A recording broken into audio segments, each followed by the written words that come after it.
We're going to pull the fuse now for the compressor. It's in the rear hatch on the right hand side.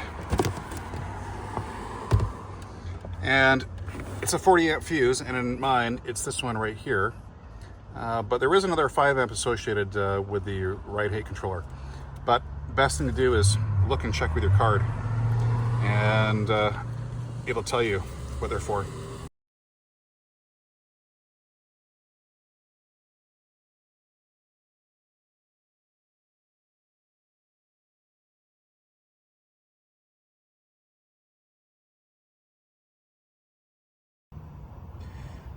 Now I'm going to jack up the vehicle from the rear differential. There is a spot for it ahead of the cover. Make sure you do not jack it up by the cover plate or you will damage your differential. So just make sure that your jack stands are in the proper spot.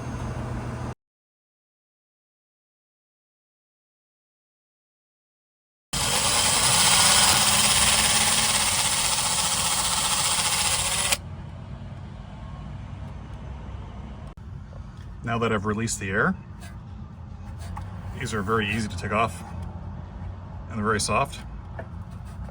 Now quarter twist clockwise and we'll drop them out.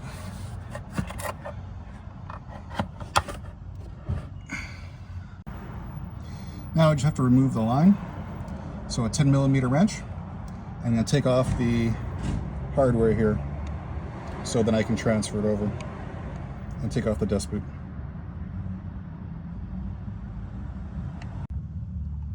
Now that I've got the line off, I'm going to remove the brass fittings here, as the instructions for the R-Knot don't require them at all. So I'm going to take them off so I can get it out of the hole on the dust cover and then transfer the dust cover over.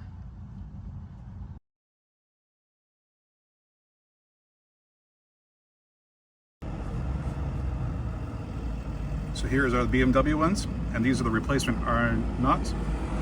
And I'm just going to replace the dust cover, transfer it over to the R-Knots. All right, we're ready to replace the new air spring. And I've set it up with the dust cap on and the line back in where the hole is. Now, all I have to do is remove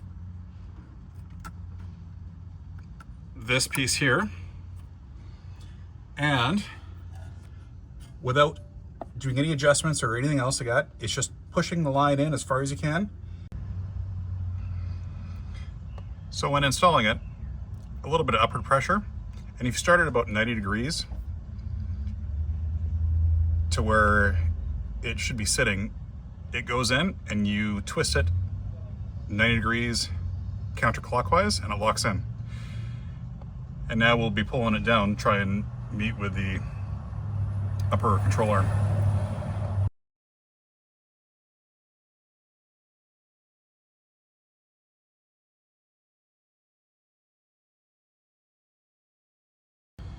Make sure it's seated in.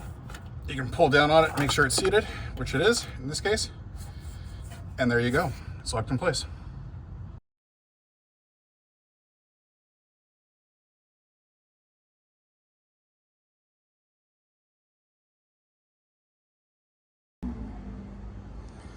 Okay, so the jack stands are gone. The fuse is still out of the compressor.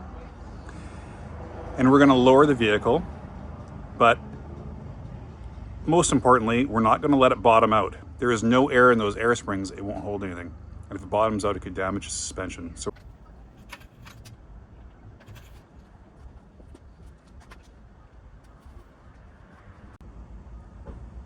all right. The fuse has been put back in. The car is sitting at a average to low ride height, but not bottomed out. You don't want to damage the suspension. It's been sitting here for about 10 minutes, the door is locked. I'm gonna go open the door and see if the compressor will pump things back up.